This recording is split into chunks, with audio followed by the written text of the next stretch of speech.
এই যে বিশাল নির্বাচনী লড়াই হলো আমেরিকাতে, ডোনাল্ড ট্রাম্প আর জো বাইডেন আর কমলা হ্যারিসের বিশাল লড়াই, বারাক ওবামা অংশগ্রহণ করলো, ডোনাল্ড ট্রাম্প বিজয়ী হলো। এই নির্বাচনী লড়াইয়ের ধারে কাছে কিলোমিটারকে কিলোমিটারে আপনি ইহুদিদের দেখতে পাবেন না। অথচ ডোনাল্ড ট্রাম্প ক্ষমতায় আসুক আর কমলা হ্যারিস জো বাইডেন ক্ষমতায় আসুক, ক্ষমতা কার হাতে? ইহুদিদের হাতে। ক্ষমতা কাদের হাতে? কেন ইহুদিদের হাতে? ওই ডোনাল্ড ট্রাম্পও টাকা নিয়েছে ইহুদির কাছে, কমলা হ্যারিসও টাকা নিয়েছে ইহুদির কাছে। ডোনাল্ড ট্রাম্পও মিডিয়া ব্যবহার করেছে ইহুদির, আর কমলা হ্যারিসও মিডিয়া ব্যবহার করেছে ইহুদির। তাহলে ইহুদির দল লাগেনি, ইহুদির রাজনীতি করা লাগেনি। ইহুদি কি করেছে? শক্তিশালী অর্থনৈতিক প্রতিষ্ঠান তৈরি করেছে। আমেরিকার সবচেয়ে শক্তিশালী অর্থনৈতিক প্রতিষ্ঠান ইহুদিদের, আমেরিকার সবচেয়ে শক্তিশালী মিডিয়া ইহুদিদের। সুতরাং ও ক্ষমতায় না গিয়েও ক্ষমতায় আছে। গত ২০-২০০ বছর ক্ষমতায় ছিল, এখনো ক্ষমতায় আছে। শক্তিশালী প্রতিষ্ঠান প্রতিষ্ঠা করা। এখন যারা ক্ষমতায় আছে তারা কি ভোটের মাধ্যমে ক্ষমতায় এসেছে? তারা ভোটের মাধ্যমে ক্ষমতায় আসেনি। তাহলে কিভাবে ক্ষমতায় আসলো? যখন একটা নির্ধারিত শক্তিশালী সরকার বিদায় নিয়েছে, তখন ওই দেশে যে শক্তিশালী প্রতিষ্ঠানগুলো আছে অটোমেটিক ওরা ক্ষমতার মালিক হয়ে যায়। আপনি চাইলেও মালিক হবে, না চাইলেও মালিক হবে। যেমন বাংলাদেশের সবচেয়ে শক্তিশালী প্রতিষ্ঠান হচ্ছে সেনাবাহিনী। তো গত ১৬ বছরও সবচেয়ে শক্তিশালী প্রতিষ্ঠান সেনাবাহিনী, এখনও সবচেয়ে শক্তিশালী প্রতিষ্ঠান সেনাবাহিনী। তাহলে যখন সরকার ক্ষমতায় থাকবে না, তখন অটোমেটিক ক্ষমতা কার কাছে যাবে? সেনাবাহিনীর কাছে যাবে। গত ১৬ বছর সবচেয়ে শক্তিশালী মিডিয়া প্রথম আলো, ডেইলি স্টার, এখনও সবচেয়ে শক্তিশালী মিডিয়া প্রথম আলো, ডেইলি স্টার। তাহলে যখন ক্ষমতা থাকবে না, তখন ক্ষমতা কার কাছে যাবে? প্রথম আলোর কাছে যাবে, ডেইলি স্টারের কাছে যাবে। গত ১৬ বছর সবচেয়ে শক্তিশালী অর্থনৈতিক প্রতিষ্ঠান ব্রাক। আপনার মাদ্রাসার বাৎসরিক আয় ব্যয় কত হয়? ব্রাকের বাৎসরিক আয় ব্যয় ১২,০০০ কোটি টাকা। ১২,০০০ কোটি টাকা। আপনার মাদ্রাসায় কয় টাকা আয় ব্যয় হয়?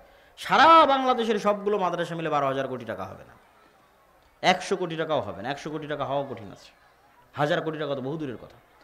তাহলে ব্রাক গত ১৬ বছর সবচেয়ে শক্তিশালী অর্থনৈতিক প্রতিষ্ঠান, এখনও সবচেয়ে শক্তিশালী বেসরকারি অর্থনৈতিক প্রতিষ্ঠান। তাহলে সরকার যখন ক্ষমতায় থাকবে না, তখন ক্ষমতা কার কাছে যাবে? ব্রাকের কাছে যাবে। তাহলে এখন যারা ক্ষমতায় আছে তারা কারা? এই শক্তিশালী প্রতিষ্ঠানগুলো ক্ষমতায় আছে। ব্রাক ক্ষমতায় আছে, গ্রামীণ ব্যাংক ক্ষমতায় আছে, ডেইলি স্টার ক্ষমতায় আছে, প্রথম আলো ক্ষমতায় আছে, সেনাবাহিনী ক্ষমতায় আছে। এটা অটোমেটিক হয়, এটার জন্য ভোট লাগে না। কিন্তু এই যে আপনার কোটি কোটি ভোটার আছে, কোটি কোটি ভোটারের একটাও তো প্রতিনিধিত্বকারী প্রতিষ্ঠান নাই। ১৬ কোটি ১৮ কোটি ভোটার, মুসলিম ভোটার, এত পঙ্গপালের মতো, পানির স্রোতের মতো ভোটার দিয়ে কোনো লাভ আছে? এগুলো একটা ভোটারের প্রতিনিধিত্ব করার মতো একটা শক্তিশালী প্রতিষ্ঠান নেই। হুজুরেরা অনেক মারামারি ফাইট করে একজন মাত্র মন্ত্রী ঢোকাতে পেরেছে ধর্মমন্ত্রী হিসেবে। আর আর এতগুলো ভোটার থাকার পরও, আর যদি শক্তিশালী প্রতিষ্ঠান থাকতো, মারামারিও করা লাগতো না, ফাইটও লাগতো না, ভাই এমনি ক্ষমতা আপনার কাছে আসতো। তাহলে ওই যে আপনি চিন্তা করতেছেন আপনি এখনই ক্ষমতায় যাবেন ভোট দিয়ে, এটা পাগলামি। এখনই যাবেন, আবার এখনই বাদ হয়ে যাবেন। মানে এখনই ক্ষমতায় যাবেন, ৩ বছর পর আবার আপনি বাদ হয়ে গেছেন। নাই, আপনি ৫০ বছরের চিন্তা করেন, ১০০ বছরের চিন্তা করেন, কোনো আইন, কোনো কার্যক্রম আমেরিকায় হতে পারবে না, যেই ক্ষমতায় আসুক না কেন। কেন? ও ইহুদির টাকা নিয়ে ক্ষমতায় গেছে, ইহুদির মিডিয়া ব্যবহার করে ক্ষমতায় গেছে। এই জন্য ইহুদিদের কাছে আমাদের এবং আপনাদের অনেক শিক্ষার আছে। তার মানে আমি ইহুদিদের প্রশংসা করছি এটা নয়। ইহুদিরা অভিশপ্ত, কিন্তু পৃথিবীর বাস্তবতা একমাত্র ইহুদিরাই জানে। মুসলমানেরা জানে আর ইহুদিরা জানে। কেন অভিশপ্ত সেটাও বলছি, আর কেন ইহুদিরা একমাত্র সত্য বাস্তবতা জানে সেটাও বলছি। এইটা বলে আমি বক্তব্যের শেষের দিকে চলে যাব। আপনাদের অধৈর্য আমি কামনা করছি না, প্লিজ কেউ উঠবেন না, হাঁটাহাঁটি করবেন না, যেভাবে আছেন সেভাবে বসে থাকেন। আপনি অধৈর্য হওয়ার আগেই বক্তব্য শেষ করে দেবো ইনশাল্লাহ। তো ইহুদিরা কেন পৃথিবীর বাস্তবতা জানে আর কেন তারা অভিশপ্ত? আল্লাহ নিজে কোরআন মাজিদে বলেছে যে খ্রিস্টানরা হচ্ছে পথভ্রষ্ট, এরা কিচ্ছু জানে না। আপনি ইহুদিদেরকে না দেখলে পৃথিবীর কিছু দেখেননি। কেন কিছু দেখেননি? এখানকার একটা যুবক ছেলে যেমন বিড়ি সিগারেট মদ জুয়া আড্ডায় ব্যস্ত থাকে, এ উঠে গিয়ে যদি আর এক খ্রিস্টানের সাথে উঠা বসা করে, তো ওই খ্রিস্টানও মদ জুয়া আড্ডায় ব্যস্ত থাকে। সুতরাং এই পৃথিবীতে পার্থক্য করতে পারবে না, দেখবে সবাই তো আমার মতো। জাপান যাবে, কোরিয়া যাবে, হয়তো এতটুকু দেখতে পারে যে আমার চাইতে ওরা রোবোটিক মেশিনের মতো কাজ করতেছে। কিন্তু আর কোনো পার্থক্য দেখতে পাবে না। দেখবে রোবোটিক মেশিনের মতো কাজ করার পরে ওরাও ওই মদ জুয়া আড্ডা অবৈধ সম্পর্কে ব্যস্ত, আমিও মদ জুয়া আড্ডা অবৈধ সম্পর্কে ব্যস্ত। ও ধাক্কা খাবে কখন? ধাক্কা খাবে যদি কোনো ইহুদির সাথে কোনো দিন দেখা হয়, কোনো ইহুদি পরিবারের সাথে যদি কোনো দিন দেখা হয়, ধাক্কা খাবে, খেতে হবে। যেমন আপনাকে দুই একটা বলি, আমি নিজে বাস্তবে চোখে দেখে এসেছি, এই জন্য বলছি। আমরা মুসলমানেরা 2% দাড়ি রাখি না, ইহুদিরা 90% দাড়ি রাখে। 90% ইহুদি দাড়ি রাখে, এবং দাড়ি রাখার জন্য চুল পরিমাণ দ্বিধাও করে না যে দাড়ি রাখলে কে আমাকে জঙ্গি বলবে আর কে সন্ত্রাসী বলবে, আর ধারে কাছেও নাই। ওর দিন ওকে কট্টরভাবে মানতে হবে, এতে চুল পরিমাণ ছাড় দেওয়া যাবে না, নাহলে ও মরে যাবে, পরাধীন হয়ে যাবে, গোলাম হয়ে যাবে, দাস হয়ে যাবে। অতএব মরবে কিন্তু দিনে চুল পরিমাণ ছাড় দিবে না। ও দিনের ওপর কট্টর কত ইহুদিরা, তার একটা উদাহরণ দিই আপনাকে। এমন কোনো ইহুদি রেস্টুরেন্ট পাবেন না যে ইহুদি রেস্টুরেন্টে ইহুদি হুজুরকে চাকরি দিয়ে রাখা নাই। যেমন আপনার এলাকায় গ্রামগঞ্জে রেস্টুরেন্ট আছে, তো যে পরাটা তৈরি করবে তার জন্য লোক আছে, চুলা জাল দিবে তার জন্য লোক আছে, থালি বাসন ধুবে তার জন্য লোক আছে।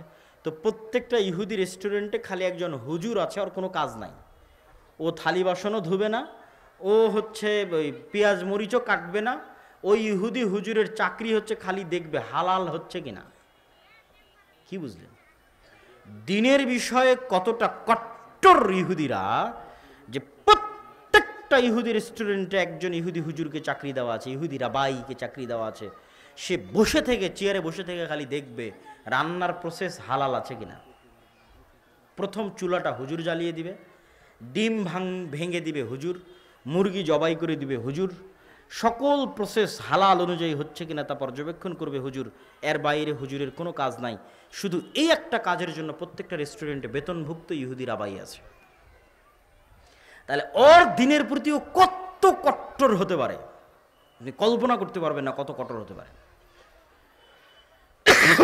তাহলে আব্দুল্লাহ ভাই, ইহুদিদেরকে যে আল্লাহ অভিশপ্ত বলেছে, ইহুদিরা অভিশপ্ত কেন সেটাও বলছি।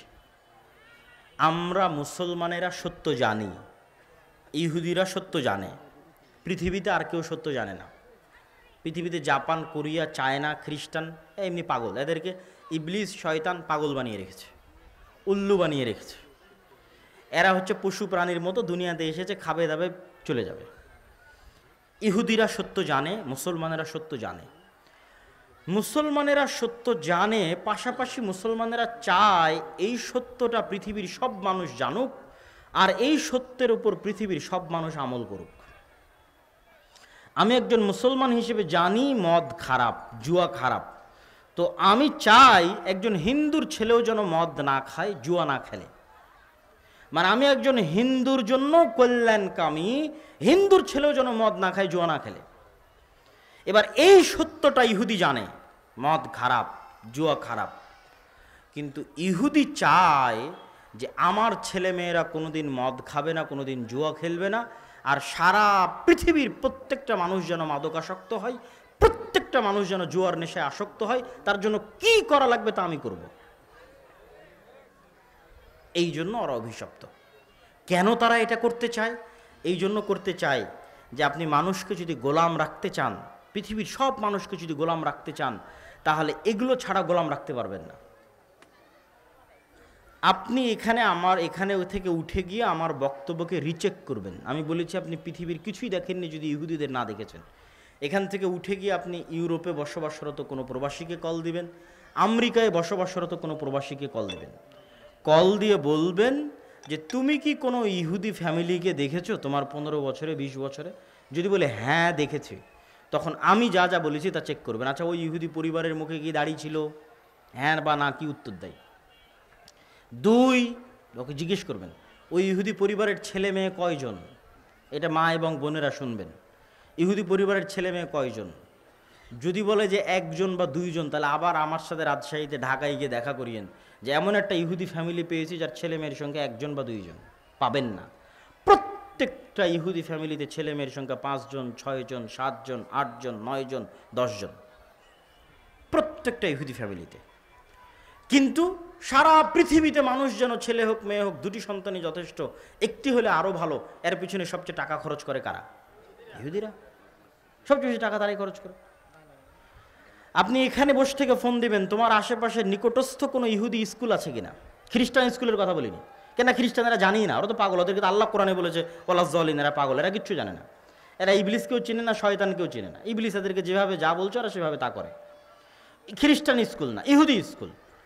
ঠিক আছে, ইংল্যান্ডে অবস্থানরত কোনো ইহুদি স্কুল আছে, পেয়েছো তো? বলে হ্যাঁ। ইহুদি স্কুলে গিয়ে দেখো তো LGBTQ পড়ানো হয় কিনা। যে সমকামিতা আমার অধিকার, আমি সমকামী হতে পারবো একজন ছেলে অথবা মেয়ে হিসেবে, এই জিনিস ইহুদি স্কুলে পড়ানো হয় কিনা। প্রত্যেকটা খ্রিস্টান স্কুলে পড়ানো হয়, কিন্তু ইহুদি স্কুলে পড়ানো হবে না। যদি পান আমাকে এসে বলবেন যে কোনো ইহুদি স্কুলে পড়ানো হয়েছে। কোনো ইহুদি ফ্যামিলির সন্তান মাদকাসক্ত কিনা, জুয়ায় আসক্ত কিনা, মদের বারে যায় কিনা, আড্ডায় যায় কিনা, খোঁজ দিতে বলবেন। একটাও পাবেন না জুয়ায় আসক্ত, একটাও পাবেন না মাদকাসক্ত। কিন্তু সারা পৃথিবীর মানুষ যেন জুয়ায় আসক্ত হয়, মাদকাসক্ত হওয়ার জন্য চেষ্টা করবে। কেন? মাদকাসক্ত হলে গোলাম, জুয়ায় আসক্ত হলে গোলাম। আর ওর ছেলে মাদকাসক্ত, জুয়ে আসক্ত হবে না মানে ও প্রোডাক্টিভ থাকবে, সবচেয়ে বড় সায়েন্টিস্ট হবে, সবচেয়ে বড় ডাক্তার হবে, সবচেয়ে বড় ইঞ্জিনিয়ার হবে, পৃথিবীকে নেতৃত্ব দেবে। আর বাকি সবকে মাদকাসক্ত, জুয়ে আসক্ত করবে কেন? সবগুলো যেন গোলাম হয়। এই জন্য আপনি ইহুদিদের দেখলে পৃথিবীর সত্য বুঝতে পারবেন যে পৃথিবীর সত্য কি। আর বাকি কাউকে দেখে পৃথিবীর সত্য বুঝতে পারবেন না। কেন? ওরা সবাই পাগল, ওদেরকে আল্লাহ অলরেডি কোরআনে পাগল বলে রেখেছে, যে ওরা জানেই না কি সত্য কি মিথ্যা। সুতরাং ইউরোপ আমেরিকায় গিয়ে খ্রিস্টান সাদা চামড়াদের মদের বারে দেখে হতাশ হওয়ার, পথভ্রষ্ট হওয়ার কিছু নাই। ওরা জানেই না মদের বারে গেলে কি ক্ষতি আছে, আর অবৈধ সম্পর্কে লিপ্ত হলে কি ক্ষতি আছে। আপনি ইহুদিদের দেখেন, ইহুদিরা জুয়ায় আসক্ত, মাদকাসক্ত এবং নন প্রোডাক্টিভ কিনা, LGBTQ তাদের পাঠ্য বইয়ের মধ্যে তারা রেখেছে কিনা, ধার্মিক ইহুদিরা। সম্মানিত উপস্থিতি, এই পয়েন্টটা কী জন্য তুলে ধরছিলাম? এই পয়েন্টটা এই দৃষ্টিকোণ থেকে তুলে ধরছিলাম যে শক্তিশালী প্রতিষ্ঠান প্রতিষ্ঠা করতে হবে, এটা আপনি ইহুদিদের কাছ থেকে শিখবেন। যে আমাদের শক্তিশালী মিডিয়া নাই, আমাদের শক্তিশালী অর্থনৈতিক প্রতিষ্ঠান নাই। এখান থেকে আরও একটা জিনিস শিখবেন, যে আমাদেরকে আমাদের দিনের উপর কি হতে হবে। কথা বলেন না যে কি হতে হবে। আমাদেরকে আমাদের দিনের উপর কি হতে হবে, কট্টর হতে হবে। আমরা তো কলোনিয়াল মাইন্ড সেটআপ, এটা আমার বক্তব্যের আজকের শেষ পয়েন্ট। আমরা তো কলোনিয়াল মাইন্ড সেটআপ বহন করে বেড়াচ্ছি। 190 বছর ব্রিটিশদের গোলামি করছি। ওই 190 বছর ব্রিটিশদের গোলামি করার কারণে আমাদের রক্তের মধ্যে, আমাদের অজান্তে আমরা গোলামি বহন করছি। কিভাবে আমাদের অজান্তে আমাদের রক্তের মধ্যে গোলামি বহন করছি? আমি নিজেও এই বিষয়ে অবগত ছিলাম না। যখন ইংল্যান্ড ক্রস করে ফ্রান্স, ইতালি এবং স্পেন, এই 3টে দেশে গেছি, তো স্পেনের এমনও এয়ারপোর্ট পেয়েছি যে এয়ারপোর্টে এক্সিট শব্দটা পর্যন্ত ইংরেজিতে লেখা নাই। এতটা পরিমাণে স্প্যানিশরা, ইতালিয়ানরা, ফ্রান্সের মানুষেরা ইংরেজিকে ঘৃণা করে। আমার এটা ধারণা ছিল না যে ইংরেজি ভাষা জেনে পৃথিবীর কোনো দেশে আমি চলতে পারবো না, এটা অসম্ভব। প্রত্যেকটা দেশে চলতে পারবো, কিন্তু ইংরেজি ভাষা না জেনে যে ইউরোপেই চলতে পারবো না, এটা আমার জানা ছিল না। তো ওরা জাতিগত হিসেবে কতটা আত্ম অহংকারী, কতটা আত্ম অহমিকা, কতটা স্বাধীন চেতা, ভিন্ন দেশের ভাষাই শিখবে না। আমি বলছি না যে ইংরেজি শিখতে হবে না, এটা বলছি না, কিন্তু আমরা যে নিজের অজান্তে ইংরেজি শিক্ষাকে গুরুত্ব দিয়ে ফেলছি, শিখছি, শিখতেও হবে, কিছু করার নাই। এটা আমাদের অজান্তে, আমাদের রক্তের মধ্যে থাকা 190 বছরে ব্রিটিশদের গোলামির কারণে। এটার আরও প্রমাণ নেবেন, আমাদের ক্লাসমেট ছিল মদিনা ইসলামী বিশ্ববিদ্যালয়, আফ্রিকান মুসলিম দেশ, ওদের সেকেন্ড ল্যাঙ্গুয়েজ ফরাসি। তো তোমার সেকেন্ড ল্যাঙ্গুয়েজ ফরাসি কেন? তো আমি যেমন ইংল্যান্ডের গোলাম ছিলাম, ও ছিল ফ্রান্সের গোলাম। তো ও ফ্রান্সের গোলাম ছিল, ওই জন্য ওর সেকেন্ড ল্যাঙ্গুয়েজ ফরাসি। আমি ইংল্যান্ডের গোলাম ছিলাম, আমার সেকেন্ড ল্যাঙ্গুয়েজ ইংরেজি। আপনি যখন একটা মানুষকে দেখেন যে প্যান্ট শার্ট পরে আছে, গলায় টাই আছে, আপনার যদি মনে হয় স্মার্ট, আর আমি মাথায় টুপি দিয়ে আছি, উনি জুব্বা পরে আছে, মাথায় টুপি দিয়ে আছে, ওকে যদি মনে হয় একটু আনস্মার্ট, এটা 190 বছরের গোলামির কারণে আপনার মনের মধ্যে নিজের অজান্তে আপনি বহন করতেছেন। এই যে আর্মি, পুলিশ ইত্যাদিতে প্রত্যেক দিন অফিসিয়াল নিয়ম হচ্ছে দাড়ি চাচতে হবে, অফিসিয়াল নিয়ম। কেন? এটা স্মার্টনেস। ওরা কোত্থেকে পেয়েছে বলেন? এই আর্মি পুলিশ দাড়ি চেছে জবে আসতে হবে, এই নিয়ম কোথায় থেকে পেয়েছে? এই আর্মি ছিল পাকিস্তান আর্মির খণ্ডিত অংশ, পাকিস্তান ছিল ইন্ডিয়ান আর্মির খণ্ডিত অংশ, ইন্ডিয়া ছিল ব্রিটিশ আর্মির খণ্ডিত অংশ। তাহলে ব্রিটিশ আর্মির তৈরি করা রুলস গোলামেরা বহন করতেছে। এই জন্য গোলামদের কাছে এখনো দাড়ি চাচতে এটাই হচ্ছে স্মার্টনেস।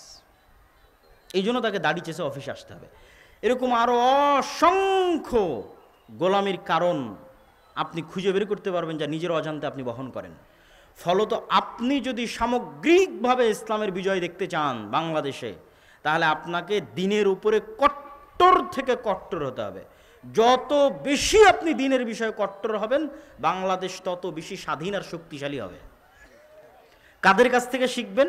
ইহুদির কাছ থেকে শিখবেন, হিন্দুর কাছ থেকে শিখবেন। ইহুদিরাও আর দিনের উপর কট্টর থেকে কট্টর। কেন? ও জানে যে আমি আমার দিনের উপর যত কঠোর হব তত আমি শক্তিশালী, তত আমি স্বাধীন।